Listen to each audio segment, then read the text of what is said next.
सुरुवात आपण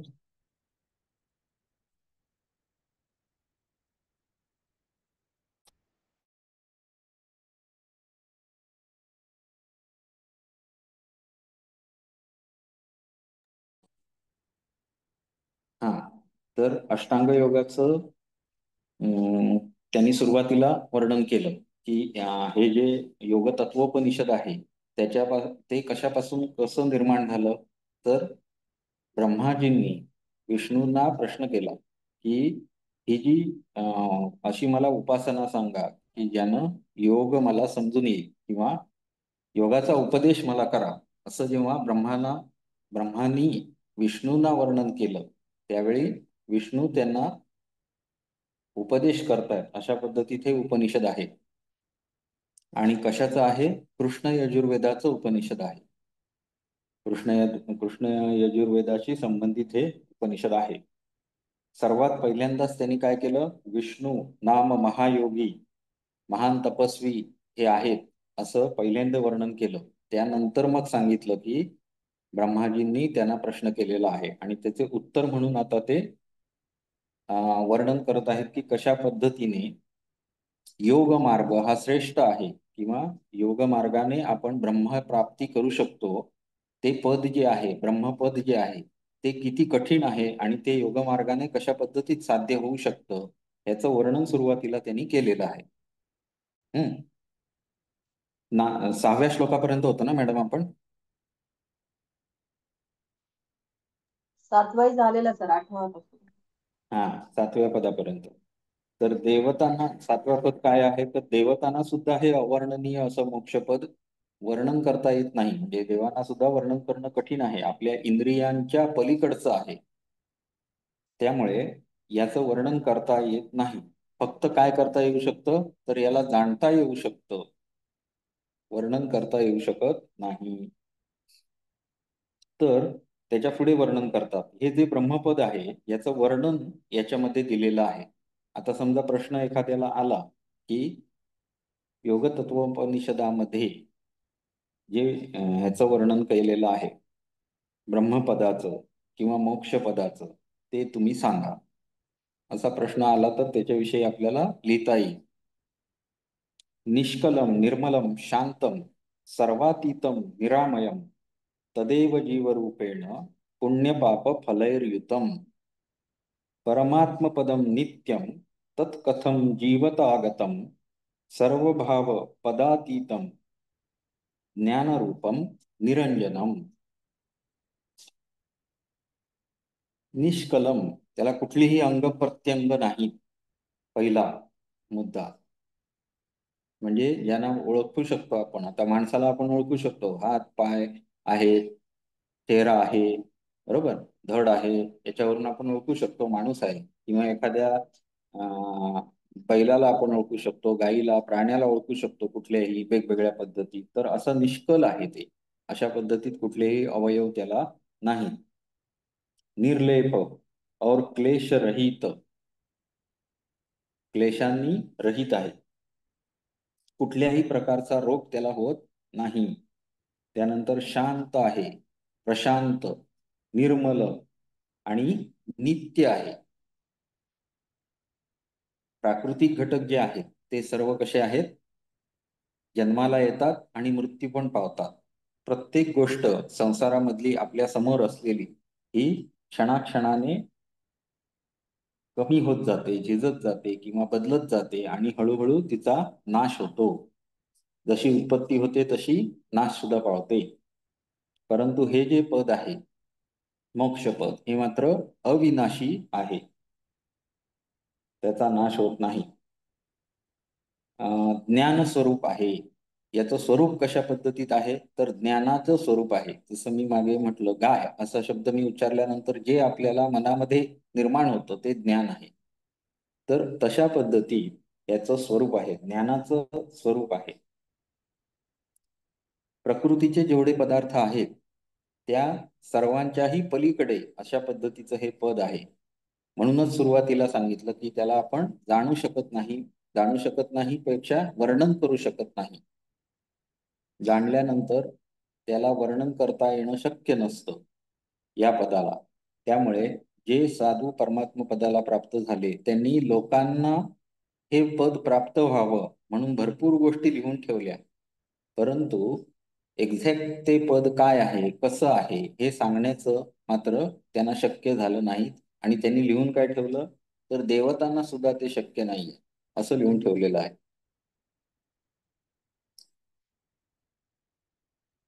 सर्व भाव म्हणजेच प्रकृतीचे जेवढे भाव पदार्थ आहेत त्या सगळ्यांच्या पलीकडे आहेत, किंवा प्रकृतीमध्ये जे त्रिगुण आहेत सत्व, रज आणि तम, या तिघांच्याही पलीकडे, हे त्यांच्या परिणामांच्या पलीकडे अशा पद्धतीचं हे पद आहे.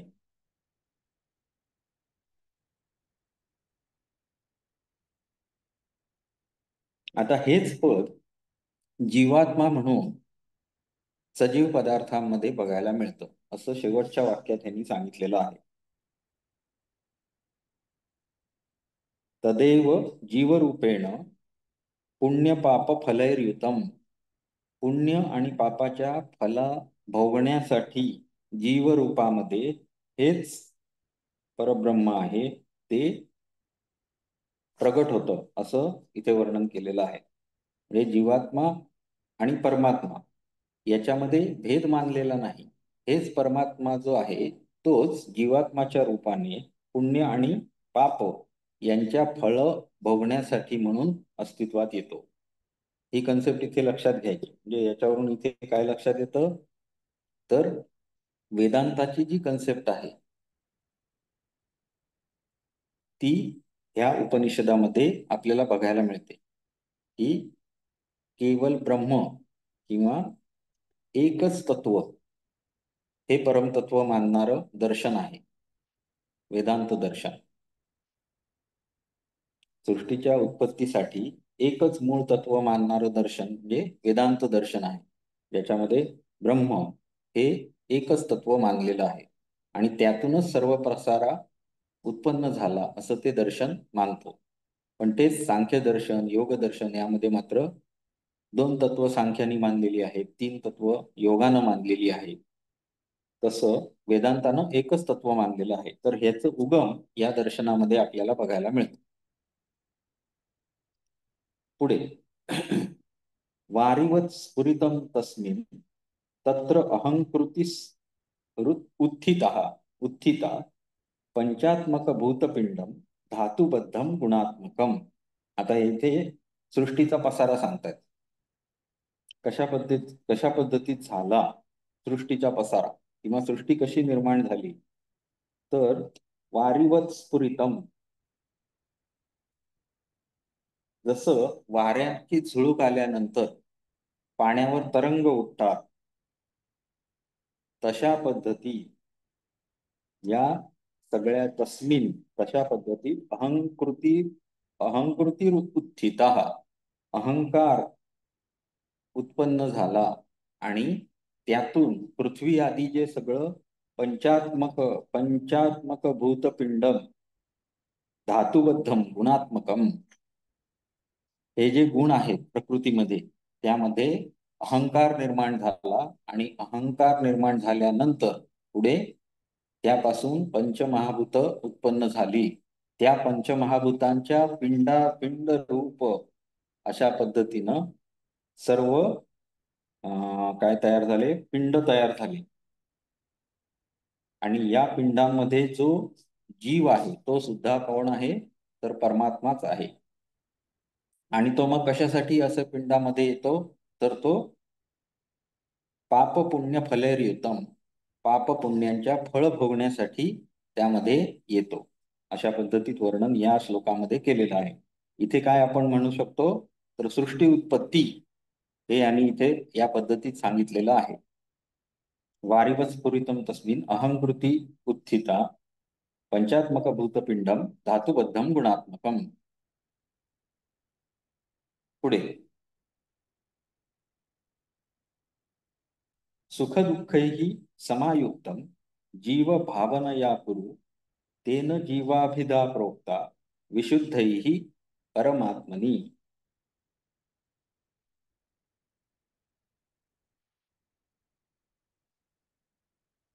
तेन जीवाभिधा प्रोक्ता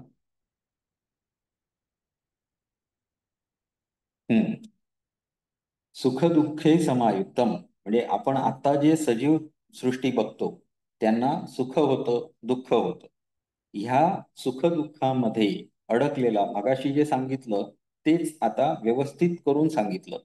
मगाशी 4 श्लोकांमध्ये याचं वर्णन आलं की सृष्टी उत्पत्ती होत असताना कशा पद्धतीत सजीवामध्ये परमात्मा हे दृष्टीस येतं हे सांगितलेलं आहे.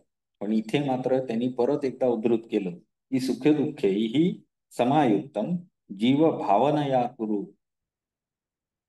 सुख दुःख असणारा म्हणजे जीवात्मा ज्याला आपण म्हणू, असा पिंडामध्ये अवतीर्ण होतो. तर हा जीवात्मा विशुद्ध परमात्म्याचाच अंश आहे.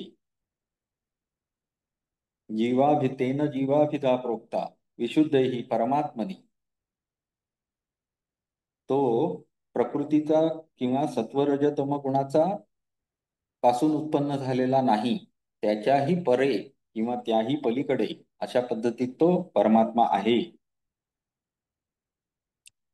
पुढे काम क्रोध भयं चापि मोह लोभ मदो रजः जन्म मृत्युश्च कार्पण्यम शोकस्तंद्रा क्षुधा तृषा तृष्णा लज्जा भयं दुःखम विषादो हर्ष एव च एभिर्दोषैर्विनिर्मुक्तः स जीवः केवलो मतः. आता हा जो जीव आहे किंवा परमात्मा आहे, ज्याचा अंश म्हणून आपण जीवात्मा गृहीत धरला, म्हणजे ह्यांनी सांगितलं इथे विशुद्ध परमात्म्याचंच रूप हे कोण आहे? जीवात्मा आहे किंवा चैतन्य आहे. तर याचं वर्णन आता इथे केलेलं आहे. काय आहे? काम क्रोध भयं चापी मोह लोभ मदो रजः, म्हणजेच काम क्रोध भय मोह लोभ घमंड किंवा घमेंड, चंचलता जन्म मृत्यू, त्यानंतर भित्रेपणा, शोक, आलस्य, त्यानंतर भूक तहान, त्यानंतर लज्जा भय दुःख हर्ष विषाद किंवा अवसाद, या सर्व दोषांनी रहित अशा पद्धतीचं हे जीव किंवा ब्रह्मतत्व आहे. ब्रह्मतत्वाचं जर वर्णन करायचं झालं तर हे जे सगळे श्लोक आहेत हे आपल्याला लिहिता आले पाहिजे. अनिर्वाच्य पदम वक्तुम, कुठलं कुठपासून 7 नंबर पासून पुढे सर्व जे काही आहे ते सगळं ब्रह्मपदाचं वर्णन आहे बघा, 7 पासून 13 पर्यंत. मॅडम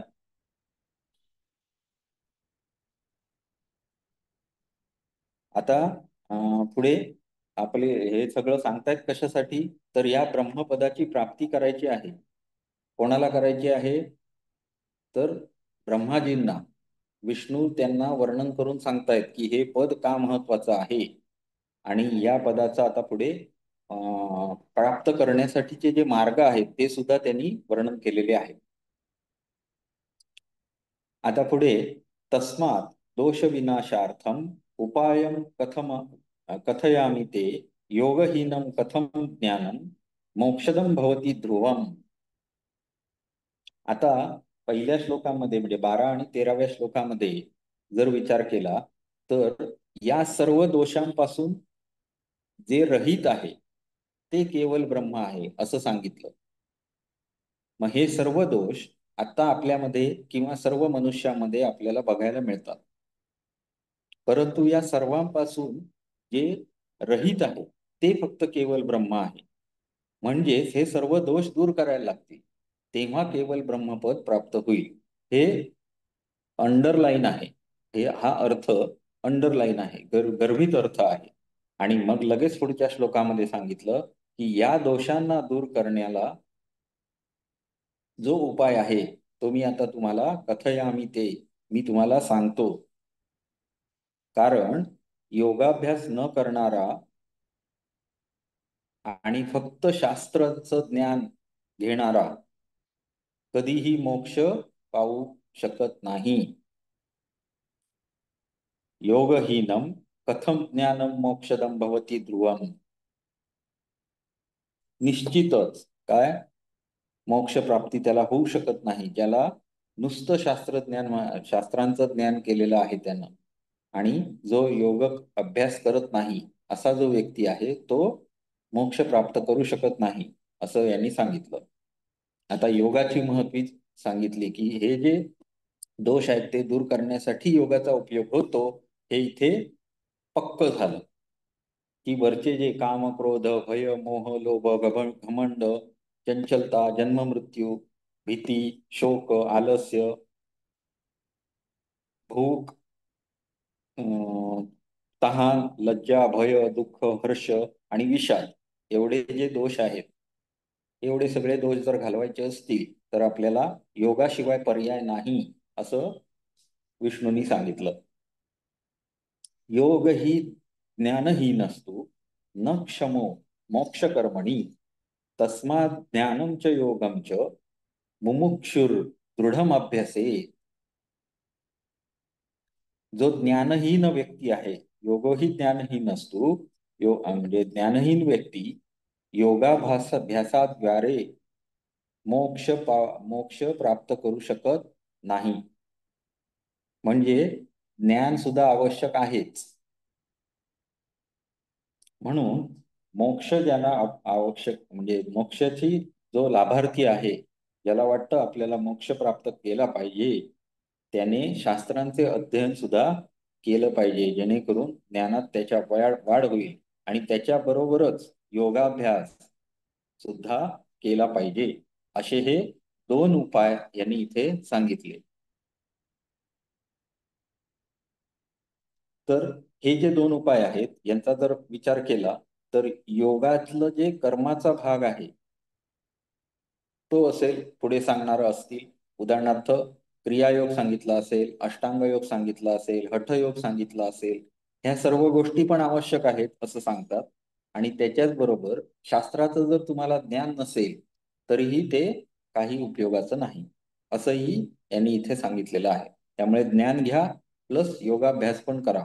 अशा दोन्ही पद्धतीत जर तुम्ही गेलात तर हे सर्व दोष नष्ट होतील आणि तुम्ही परमपदाची प्राप्ती करू शकाल असं यांचं म्हणणं आहे. आता ज्ञानाचं स्वरूप काय आहे? ज्ञानाचं स्वरूप सांगतात. आतापर्यंत काय काय झालं? सुरुवातीला ब्रह्मपदाची महती झाली, बरोबर. त्यानंतर 2 श्लोकामध्ये 14 आणि 15व्या मध्ये काय झालं? ज्ञान आणि योगांचा एकाच वेळी अभ्यास केला पाहिजे जेणेकरून आपल्याला परमात्मा प्राप्ती होईल. आता त्यातल्या ज्ञानाचं स्वरूप सांगतात. ज्ञान कसं आहे?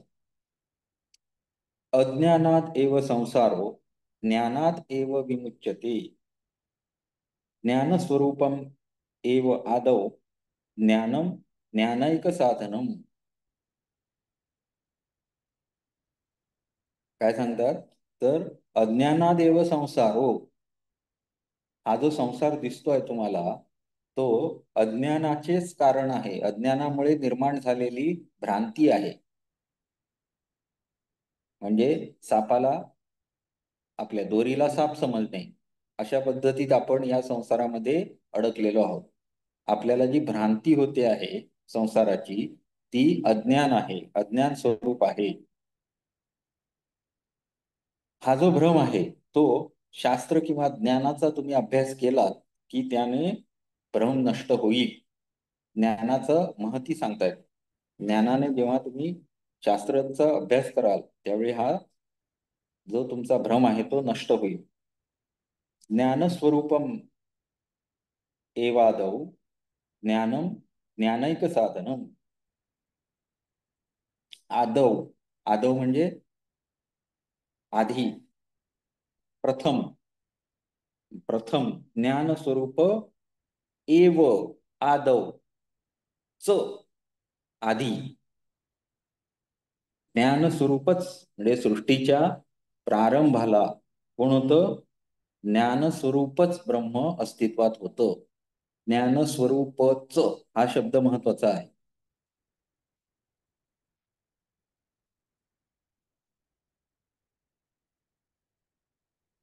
इस जानने योग्य ब्रह्म का ज्ञान केवल शास्त्रों से ही होता है.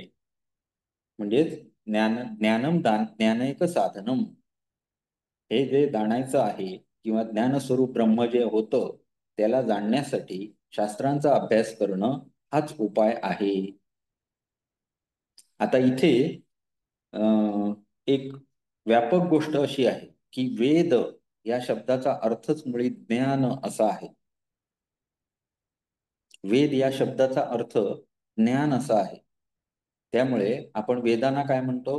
जेव्हा सृष्टी अस्तित्वात नव्हती तेव्हाही अनादी काळापासून वेद आहेत, सुरुवातीपासूनच. आलं लक्षात? मग हे जे ज्ञान, त्या ज्ञानाचं फक्त लिखितीकरण जे आपल्यापर्यंत पोचलंय आज, ज्याला आपण वेद साहित्य म्हणतो, हे सर्व तेव्हापासूनच ज्ञान आपल्यापर्यंत पोचलेलं आहे हे लक्षात घ्यायचं. म्हणून वेदांना आपण आपले पवित्र ग्रंथ मानतो, कारण हेच ब्रह्मतत्व जे आहे त्याचं ज्ञान याच्यामध्ये सांगितलेलं आहे. आणि इथे सांगताना कसं सांगितलंय की संसार हा भ्रांती आहे. हे पण कुठल्या दर्शनशास्त्रानुसार येतं? तर वेदांत शास्त्रानुसार, वेदांत दर्शन. तर ते सुद्धा संसाराला भ्रांती मानतात. ठीक आहे, पुढे. ज्ञातम येन निजम रूपम कैवल्यम परमं पदम निष्कलम निर्मलम साक्षात सच्चिदानंद रूपकम उत्पत्ति स्थिती संहार स्फूर्ती ज्ञान विवर्जितम एतद ज्ञानमिति प्रोक्तम अथ योगम ब्रवीमिते. असा प्रकारचा योग मी तुम्हाला सांगणार आहे. आता इथे परत एक जे पद आहे कैवल्य पद, त्याचं वर्णन करताना एक शब्द इथला महत्वाचा आहे. जे आधी आलेले आहेत काय काय आहेत? निष्कल, निर्मल, हे शब्द आधी पण येऊन गेले. निष्कल ब्रह्म, निर्मल ब्रह्म, हे सगळे आधी येऊन गेले. आणि शेवटचा शब्द काय आहे? साक्षात सच्चिदानंद रूपकम. सत, चित आणि आनंद स्वरूप. हा सच्चित आनंद स्वरूप परमपद किंवा ब्रह्मपद, हा शब्द जशाला तसा वेदांत दर्शनामध्ये आपल्याला बघायला मिळणार आहे. आलं का लक्षात? तर तो इथून आलेला आहे, या उपनिषदाची देण आहे असं आपण म्हणू शकतो. याही आधी बरीच उपनिषद आहेत ज्यांच्यामध्ये हा शब्द वापरलेला आहे. असं काही नाही की इथूनच आलाय. परंतु हे सगळं ज्ञान जेव्हा संकलित केलं गेलं आणि पुढे दर्शनशास्त्र निर्माण झाली, तर मग त्याच्यासाठी आधार हे शास्त्रोक्त आहे, वेदोक्तच आम्ही सांगत आहोत, हे सांगण्यासाठी त्यांना ह्या गोष्टींचा आधार घेतलेला आहे. आता काय काय सांगितलं या श्लोकामध्ये? जो योगी आपल्याला आपल्या स्वरूपाला किंवा आपल्या मूळ अवस्थेला जाणतो, तोच काय म्हणायला लागतो? कैवल्य पद किंवा कैवल्य अवस्था प्राप्त केलेला योगी असं आपण त्याला म्हणू शकतो. तर हा जो योगी आहे तो स्वतः काय होतो? ब्रह्म होतो, किंवा निष्कल, निर्मल आणि सच्चित आनंद स्वरूप होतो. म्हणजेच काय होतो? तो ब्रह्मरूप होतो. ही जी सृष्टी आहे ती सामान्यतः नियमात बांधलेली आहे. म्हणजेच त्याची उत्पत्ती, स्थिती आणि लय अशा तिन्ही अवस्थांमध्ये मधून या प्रकृतीला जावं लागतं. आणि याचं ज्ञान करून घेणे हे सविशेष ब्रह्मज्ञान आहे. उत्पत्ती स्थिती संहार स्फूर्ती ज्ञान विवर्जितम एतद ज्ञानमिति प्रोक्तम अथ योगम ब्रवीमिते. हे जे सविशेष ज्ञान आहे म्हणजेच काय? तर जे परब्रह्म तत्व आपण काय बघितलं मागच्या श्लोकामध्ये? सुख आणि दुःख आणि पाप आणि पुण्य. तर पाप पुण्यांचे जे फल स्वरूप जीवात्मा भोगण्यासाठी संसारात पडतो असं त्यांनी मागे सांगितलं. तर याचं स्वरूप म्हणून, याचं फलस्वरूप म्हणून या सृष्टीची निर्मिती होते. आणि ती कशी होते? तर भ्रांती स्वरूप होते. ओके. आता ही भ्रांती स्वरूप जरी होत असली तरी याच्या मुळाशी कोण आहे? तर परब्रह्म आहे. कोणापासून उत्पन्न झालेली आहे? परब्रह्मापासूनच उत्पन्न झालेली आहे. त्यामुळे या परब्रह्माचं सविशेष ज्ञान म्हणजे या सृष्टीचं ज्ञान करून घेणे. या सृष्टीमध्ये आपण वावरतोय, मला दिसतायत, मॅडम तुम्ही दिसताय, किंवा इतर सगळ्या गोष्टी समजतायत मला, तर हे सगळे जे आहेत हे भ्रांती रूप आहेत असं मात्र इथे सांगितलं. मग हे ज्ञान कोणाचं आहे? तर त्या परब्रह्माचंच आहे. त्याचीच ही सर्व सृष्टी आहे आणि त्याचं हे सविशेष म्हणजे गुणस्वरूप किंवा गुणांनी युक्त अशा पद्धतीत सविशेष आपण ज्ञान करून घेत असतो. परंतु निर्विशेष ज्ञान करून घेणं हे तुम्हाला फक्त आणि फक्त योगाने शक्य आहे. म्हणजेच सतत सृष्टीचं मग्न राहणे हे आपलं मूळ कर्तव्य नसून आपल्याला मोक्षप्राप्ती जर करून घ्यायची असेल तर निर्विशेष ब्रह्म ज्ञान करून घेतलं पाहिजे आणि त्याचा मार्ग म्हणजे योग मार्ग आहे. आणि या सविशेष आणि निर्विशेष ब्रह्माचा जाणून घेतल्यानंतर मी आता तुम्हाला योगाचं ज्ञान सांगणार आहे असं हे श्लोकामध्ये सांगतात. ब्रवीमी योगम ब्रवीमी ते अथ योगम ब्रवीमी ते. मी आता योगाचं ज्ञान तुम्हाला सांगणार आहे. आता 4 प्रकारचे योग याच्यात सांगितलेले आहेत.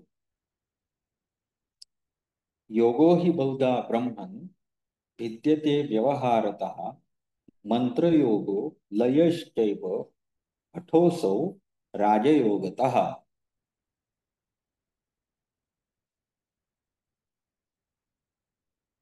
योगो हि बहुधा ब्रह्मन् विद्यते व्यवहारतः.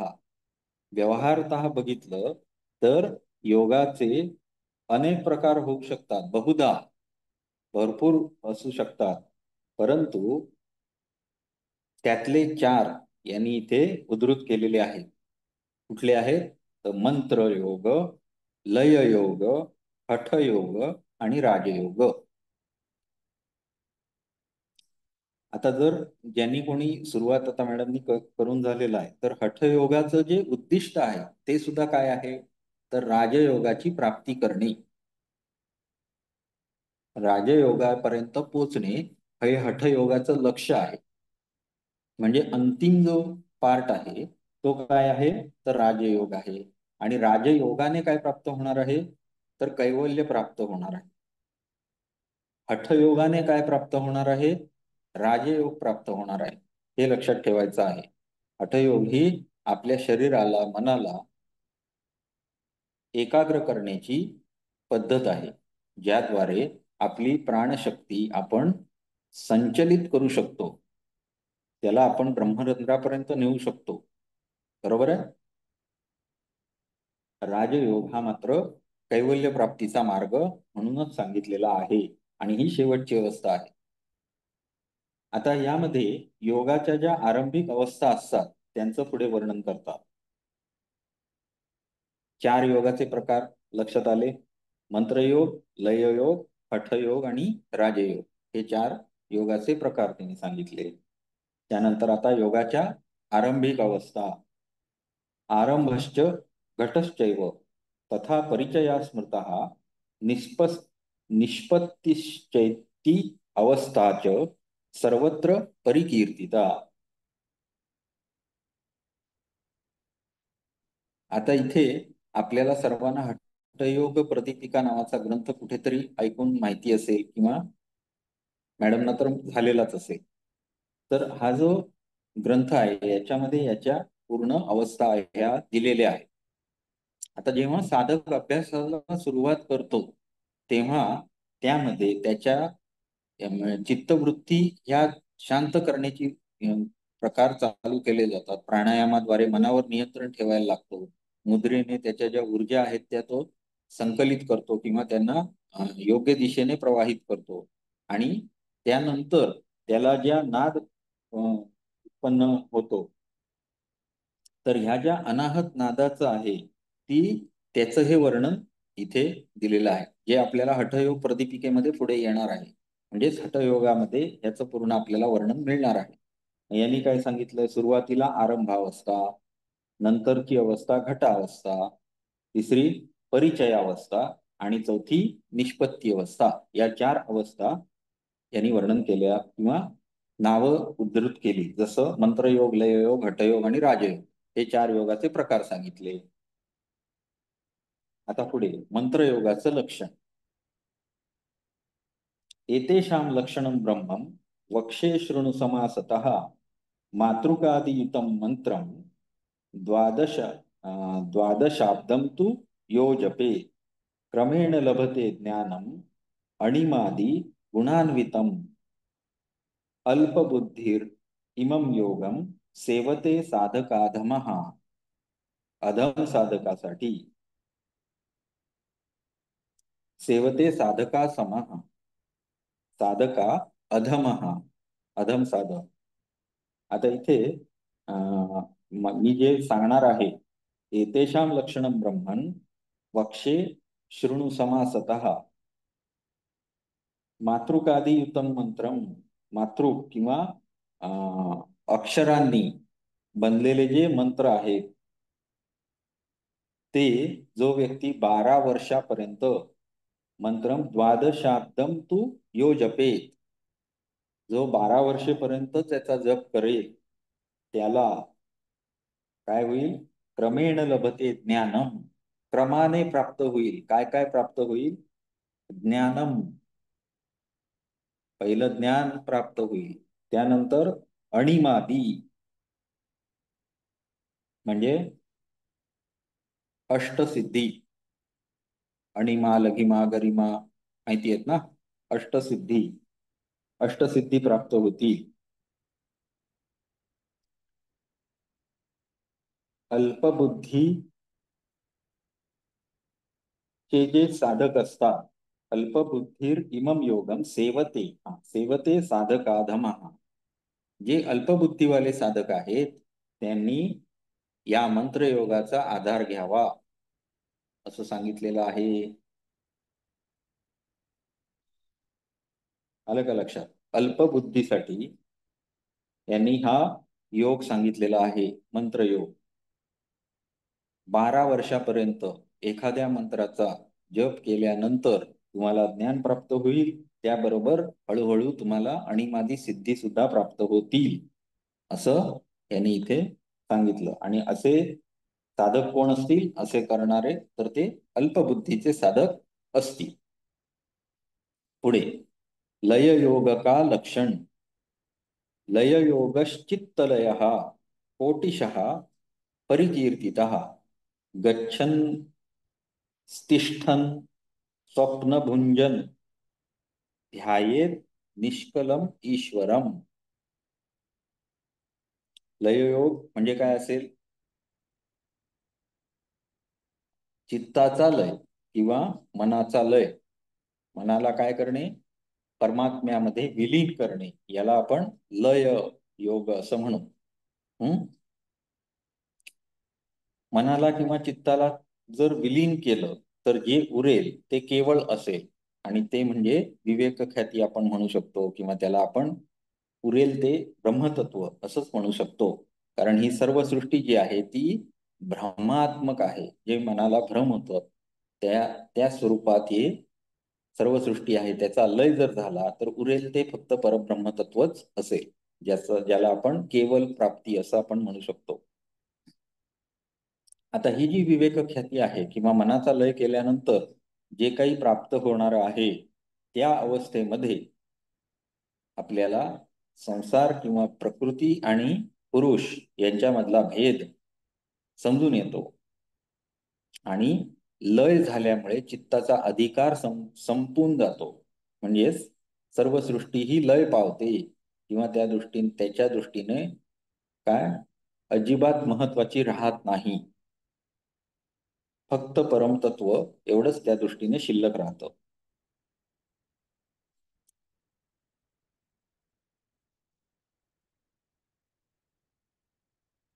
आहे निष्कलम ईश्वरम कोटिशः परिकीर्तितः. हा, ह्या जो चित्तलय किंवा लय योग जो आहे तो फारच कसा आहे तर काय म्हणतात ते त्याला, लोकांना आवडीचा आहे. किंवा सर्वांमध्ये प्रसिद्ध आहे त्याची काय हे केली जाते, काय मोठा आहे थोडक्यात त्याची सराहना केली जाते. तर असा जो आहे, तर ह्या योगाला उठता बसता, गच्छन तिष्ठती, स्वप्नम भुंजन म्हणजे सोते जागते किंवा झोपेतही आणि जागेपणीही, भुंजन म्हणजे खाताना पिताना सर्व ठिकाणी, ध्यायेत निष्कलम ईश्वरम, सतत काय केलं पाहिजे, निष्कल ईश्वराची ध्यान केले पाहिजे. हा योग साध्य करण्यासाठी काय केलं पाहिजे, सतत उठता बसता, झोपता जागता, खाताना पिताना सतत निष्कल ईश्वराची ध्यान केले पाहिजे. अशा प्रकारचा हा लय योग आहे. सुरुवातीला मंत्रयोग झाला, नंतर झाला लय योग, आता हठयोग.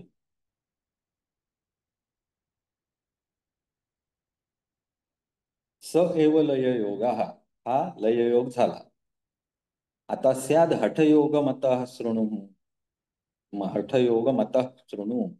आता हठयोग काय आहे तो माझ्याकडून ऐका. एकच मिनिट.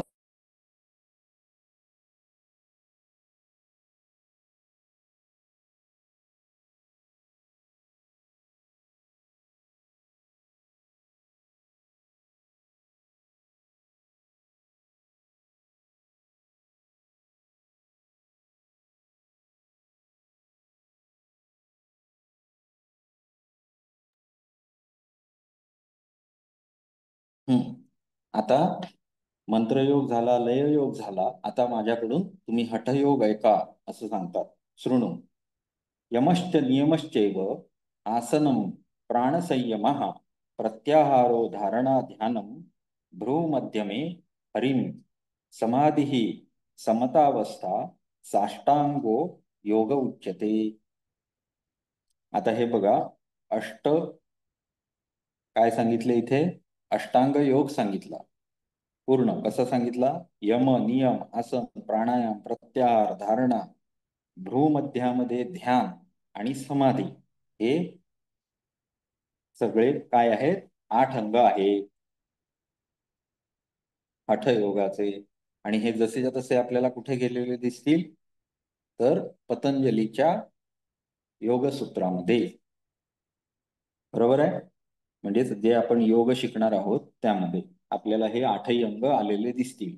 म्हणजेच याचा स्रोत म्हणून हे उपनिषद आहे, हे आपल्याला सांगायची आणखी गरज नाही. पुढे आपल्याला हे येणार आहे. भ्रूमध्यामध्ये परमेश्वराचं ध्यान, भ्रूमध्ये हरिं समाधी समतावस्था साष्टांगो योग उच्यते. जीवात्मा आणि परमात्म्याची समतावस्था हीच समाधी, अशा पद्धतीत त्यांनी वर्णन केलेली आहे. हा झाला हठयोग. आता हठयोगाचे परत अंग आहेत सांगितलेले. काय काय आहेत हठयोगाचे अंग, म्हणजे काय, अवयव. बरोबर ना. माझं शरीर आहे तर माझ्या शरीराला अंग आहेत. डोकं आहे, नाक आहे, डोळे आहेत, तोंड आहे, हात आहे, पाय आहे.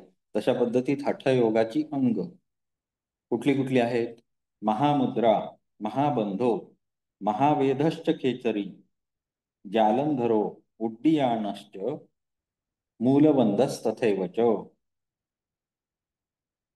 महामुद्रा, महाबंध, महावेध, खेचरी, ह्या सगळ्या काय आहेत, मुद्रा आहेत, मुद्रा. बरोबर. त्यानंतर जालंधर, उड्डीयान आणि मूलबंध, हे 3 बंध आहेत. हे हठयोगाचे प्रधान अंग आहेत असं यांनी या श्लोकामध्ये सांगितलेलं आहे. पुढचं, दीर्घ प्रणव संधानम सिद्धांत श्रवणम परम वज्रोलीच अमरोलीच सहजोली त्रिधा मता. दीर्घ प्रणव संधानम म्हणजे दीर्घ प्रणवाचा जप, ओंकार जप. पुढे सिद्धांत श्रवणम म्हणजेच काय तर तर्क. मागच्या ज्या उपनिषदामध्ये, अमृतनाद उपनिषदामध्ये तर्क म्हणून आपण बघितलं होतं, तसंच इथे सिद्धांत श्रवणम हे सुद्धा शास्त्रांचं अध्ययन किंवा अभ्यास या कॅटेगरीमध्ये येतं, शास्त्रांचा अभ्यास. त्यानंतर वज्रोलीच अमरोलीच सहजोली त्रिधामता. वज्रोली, अमरोली आणि सहजोली या क्रिया. आता या क्रियांचं वर्णन आपल्याला हठयोग ग्रंथामध्ये पुढे आढळतं. हठयोगाचे 2 ग्रंथ आपल्याला आहेत. कुठले आहेत? हठयोग आणि घेरंड संहिता. बरोबर आहे. या दोन्ही ग्रंथांमध्ये वज्रोली, अमरोली आणि सहजोली या तिघांचं वर्णन आपल्याला मिळतं. परंतु पतंजल योगामध्ये मिळतं का? नाही. पुढे जेव्हा आपण योगाशी संबंधित हठयोगिक क्रिया बघायला लागतो, तेव्हा त्या योगांचा संबंध आपल्या शारीरिक क्रियांबरोबर असतो. शरीरावर आणि मनावर मेहनत करणे अशा पद्धतीत ज्या क्रिया सांगितलेल्या आहेत त्यांना तंत्र असं म्हटलं जातं. आणि ह्या तांत्रिक क्रिया आहेत. मग त्यातही काही क्रिया या योगांसाठी, योग हा सर्वांसाठी आहे. जसं आपण भगवद्गीतेमध्ये बघितलं की प्रत्येक मनुष्य हा योग मार्गावरच असतो. मग तो कसाही असू दे, तो वाईट असू दे, राक्षस प्रवृत्तीचा असू दे, कसाही असू दे, तो योग मार्गावर आहे. कुठल्या पायरीवर आहे हे ज्यानं त्यानं ओळखायला पाहिजे. त्यानं आपल्याच स्वतः कधी अवनत करून घ्यायचं नाही. स्वतःला कायम स्वतःच्या उद्धारासाठी प्रयत्न करायचा आहे, हे भगवद्गीतेमध्ये आपण बघितलं. बरोबर आहे. मग योग हा फक्त केवळ ऋषी मुनींसाठी, ज्यांचं आचरण शुद्ध आहे त्यांच्यासाठी आहे का? तर असं काही नाही. परब्रह्म हे सर्वांसाठी, कारण सर्वांची उत्पत्तीच तिथून झालेली आहे म्हटल्यानंतर ते सर्वांसाठी आहे. मग जे वामपंथी लोक आहेत, वाममार्गी लोक आहेत, त्यांच्यासाठी सुद्धा मार्ग द्यावा म्हणून हा वामतांत्रिक मार्ग म्हणून वज्रोली, अमरोली आणि सहजोली या ज्या क्रिया आहेत या अशा वाममार्गीसाठी सुद्धा उपलब्ध करून दिलेल्या आहेत. आता जे लोक वाममार्गी नाही आहेत त्या लोकांनी या क्रियांचा अभ्यास केला पाहिजे का? तर नाही. त्यांच्यासाठी पहिल्या ज्या क्रिया सर्व सांगितलेल्या आहेत त्या पर्याप्त आहेत. परंतु ज्यांना ते शक्य नाहीये, वाममार्गी आहेत, त्यांना त्या प्रकारे अभ्यास करता येऊ शकतो. एतेषां लक्षणं ब्रह्मं प्रत्येकं शृणु तत्वतः लघु आहारो यमेश्वको मुख्यो भवति नेतरः अहिंसा नियमेष्वेका मुख्या वै चतुरानन. चतुरानन याच्यावरून ब्रह्माला उद्देशून आहे हे वाक्य. 4 तोंड असणारा ब्रह्मा चतुरानन. आता याचं एतेषां लक्षणं ब्रह्मं प्रत्येकं शृणु तत्वतः, याची प्रत्येकाचं लक्षण माझ्याकडून तू आता ऐक. म्हणजे हे जे आता आपण यम, नियम, आसन, प्राणायाम, प्रत्याहार, धारणा, ध्यान, समाधी हे सगळं आपण बघितलं. या सर्वांची लक्षणं आता मी तुला एक एक करून सांगणार आहे. हे चतुरानना मी तुम्हाला हे सगळं सांगणार आहे. 5 यम आहेत. त्यामध्ये लघु आहार किंवा नफातुला आहार किंवा आपण त्याला काय म्हणतो, मिताहार. बरोबर. मिताहार नावाची कन्सेप्ट आपल्याकडे आहे. मिताहार हा जो आहे तो महत्वाचा आहे. कशामध्ये? तर यमामध्ये. यमामध्ये काय महत्वाचं आहे? मिताहार महत्वाचा आहे. नियमामध्ये काय महत्वाचं आहे? अहिंसा महत्वाची आहे.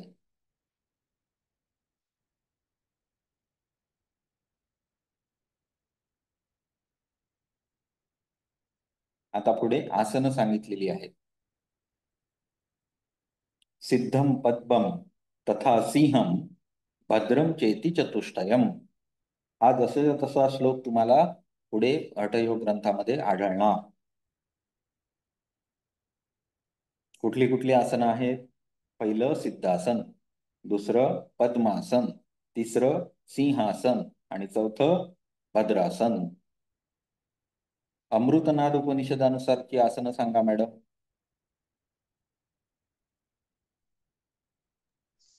अं, पद्मासन, स्वस्तिकासन आणि भद्रासन. बरोबर. आणि इथे कसं झालं तर पहिलं सिद्धासन, हो, दुसरं पद्मासन, तिसरं सिंहासन आणि चौथं भद्रासन. ओके, भद्रासन. हे क्रमाने लक्षात ठेवायचं. हठग्रंथामध्ये सुद्धा अशाच पद्धतीत रचना दिसते. हठयोगामध्ये सुद्धा.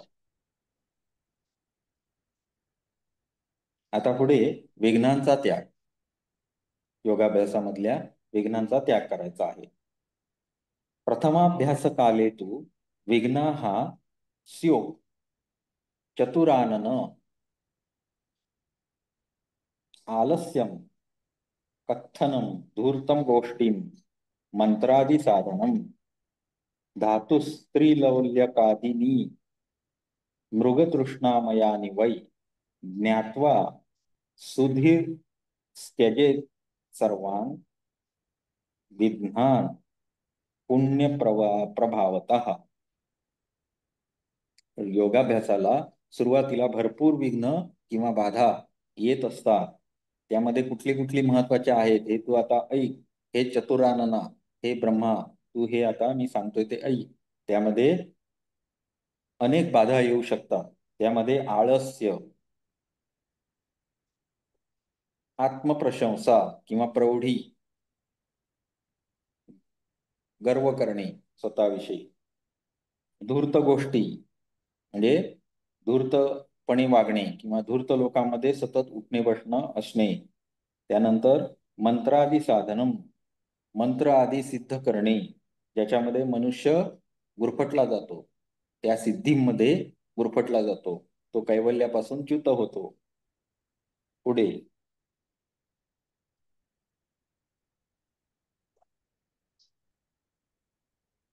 जे इंद्रिय आहेत त्या इंद्रियांच्या विषयामध्ये सतत रममाण होणे.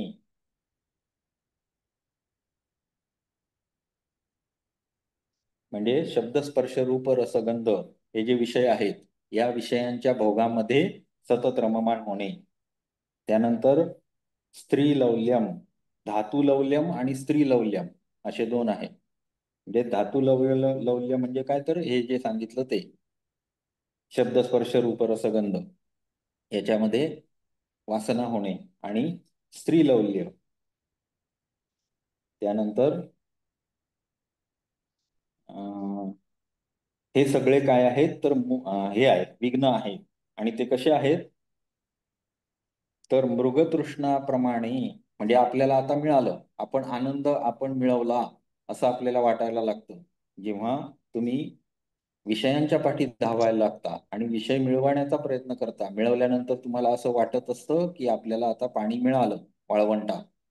पण तिथे जाऊन बघितल्यानंतर काय कळतं तर पाणीच नाहीये. अशा पद्धतीत जेव्हा आपल्याला वाटतं की माझ्याकडे एक माझं घर मोठं पाहिजे, मग घर बांधतो माणूस. बांधल्यानंतर तो विचार करतो आयला मला मी तर फक्त हे घेतलं, लोन घेतलं डोक्यावर आणि मिळालं तर काहीच नाही, दुःखच पदरात पडलं. नाही नाही, परत ते कसं आहे, आपण जर कार घेतली तर मजा येईल, मग तो आणि लोन काढतो, मग कार घेतो. कार घेतल्यानंतर तरी तिला समाधान वाटेल का तर नाही. 2 दिवस कार चालवली की तिसऱ्या दिवशी नवीन आलेली असते मार्केटमध्ये, त्याला वाटायला लागतं आयला त्याच्यापेक्षा अजून सुंदर कार आहे, ती घ्यायला पाहिजे होती. म्हणजे परत आणि दुःख त्याच्या पदरात पडतं. अशा प्रकारे मृगतृष्णा ही या विषयांपासून निर्माण होते. तसंच स्त्री संघ हा सुद्धा मृगतृष्णेप्रमाणे आहे. अशा पद्धतीत भ्रमात टाकणारे हे विषय आहेत. ह्या गोष्टीला तू समजून घे. ज्ञात्वा सुधीर त्यजेत सर्वान विघ्नान पुण्यप्रभवतः. हे समजून घे आणि हे समजल्यानंतर आपल्या पुण्य प्रभावाने किंवा पुण्यकर्मांच्या प्रभावाने या विघ्नांना सोडलं पाहिजे असं सांगतात. ही जी विघ्न आहेत यांचा त्याग केला पाहिजे असं यांनी सांगितलेलं आहे. पुढे आता पुढे प्राणायामाचा योग्य मठ आणि आसन. आसन तर 4 सांगून झाली. सिद्धम पद्मम तथा सिंहम भद्रम चेती चतुष्टयम ही आसनं सांगून झाली. आता पुढे प्राणायामासाठी किंवा आपण जे योग साधना करणार आहोत त्याच्यासाठी लागणारा मठ कसा असावा याचं वर्णन इथे केलेलं आहे. प्राणायामम ततः कुर्या पद्मासनगतः स्वयं सुशोभनम मठम कुर्यात सूक्ष्मद्वारम तु निर्व्रणम. ओके. योग्याला काय केलं पाहिजे तर पद्मासनात बसून प्राणायाम केला पाहिजे. प्राणायामासाठी कुठलं आसन सांगितलं?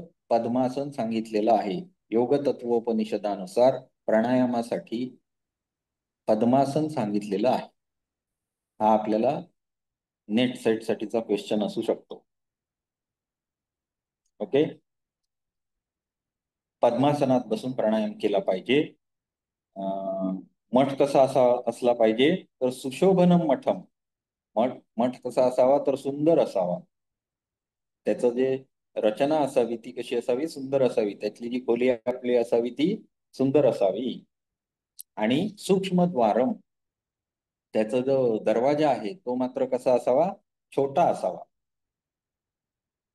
आणि निर्व्रणम त्याच्या ज्या भिंती आहेत त्याच्यामध्ये कुठल्याही प्रकारचा छेद असू नये, ज्याच्यातून प्राणी आतमध्ये येणार नाही, त्याची सोय असली पाहिजे.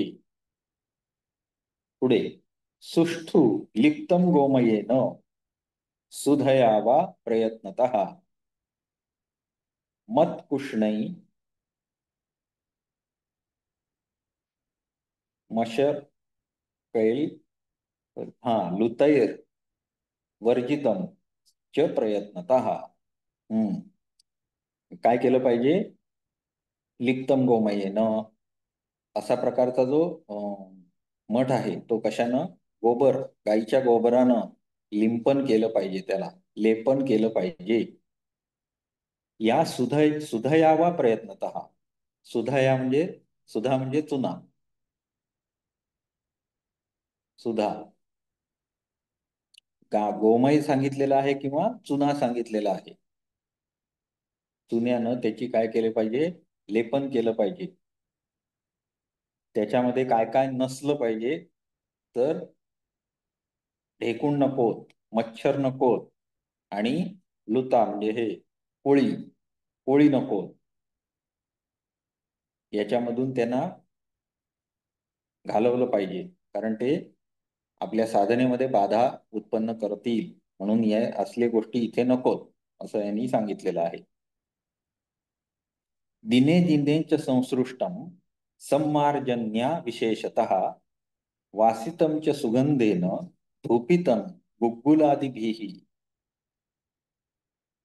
दिने दिने च समृष्टम म्हणजे रोज त्याची साफसफाई केली पाहिजे.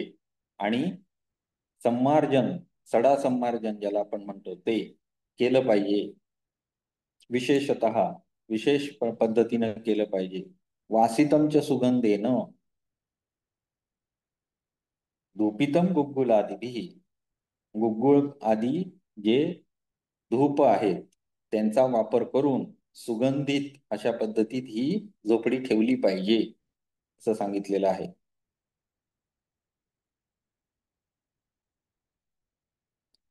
प्राणायामासाठी कुटी कशी असावी याचं वर्णन डिटेल केलेलं आहे इथे. आता जे भगवद्गीतेमध्ये आपण श्लोक बघितला तो जसाच्या तसा श्लोक हा आहे. म्हणजे भगवद्गीतेमध्ये इथूनच घेतलेला हा श्लोक आहे. बघा पुढचा 35वा. नात्युच्छ्रितं नातिनीचै चैलाजिन कुशोत्तरम.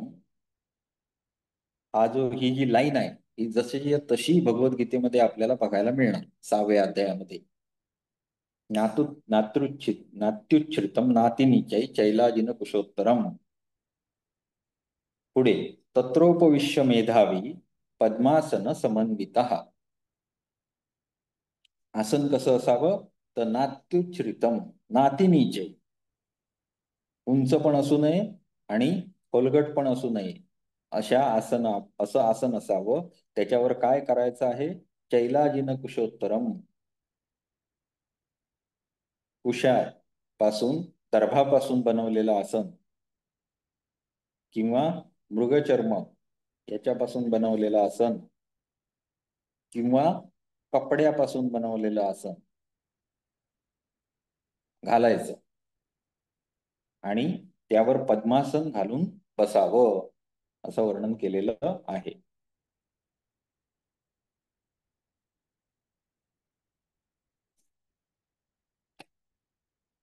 एकच श्लोक घेऊया आणि थांबूया.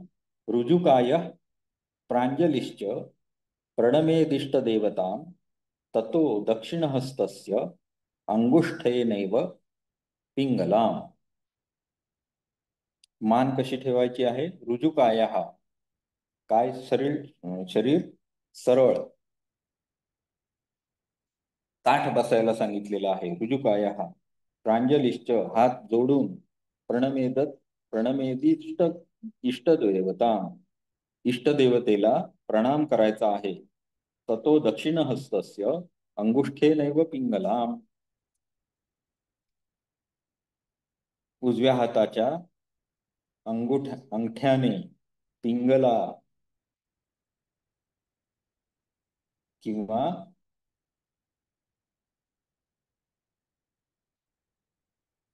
नाही, हा हा बरोबर, उजव्या हाताने अंगठ्याने, उजव्या हाताच्या अंगठ्याने काय दाबायला सांगितलंय? सूर्य नाडी, पिंगला नाडी. ठीक आहे. आता पुढे प्राणायामाचा विधी आहे पुढे दिलेला, तो आपण उद्या बघूया. 8:04 झाली, त्याच्यामुळे आपण आज इथे थांबूया. ओके. हरिओम.